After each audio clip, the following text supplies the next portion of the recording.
Iniciamos con un reporte de sus actividades previas al encuentro de hoy. Andrés Manuel López Obrador, candidato presidencial de la coalición Juntos Haremos Historia, no tuvo actividades públicas este domingo, debido a la participación que tendrá en el segundo debate presidencial en Tijuana. Quien tampoco realizó actos proselitistas fue el aspirante de la coalición por México al frente, Ricardo Anaya. Sin embargo, en entrevista previa al debate, declaró que va muy bien. Se mostró contento y dijo estar listo para ganar el segundo encuentro.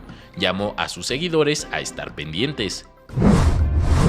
Por su parte, el candidato de la coalición Todos por México, José Antonio Meade, estuvo activo en su cuenta de Twitter, donde publicó que está muy agradecido con el senador Ernesto Cordero por brindarle su apoyo.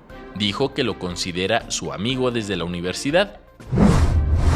Y en el marco de los temas que se abordarán esta noche, Jaime Rodríguez Calderón, el Bronco, candidato independiente, publicó en su cuenta de Twitter que se requiere de una política migratoria creada por gente que realmente entienda lo que es tener que emigrar, así como querer regresar.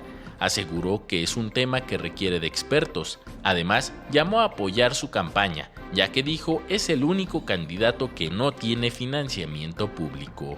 Con información de Héctor Mendoza, 21 Noticias.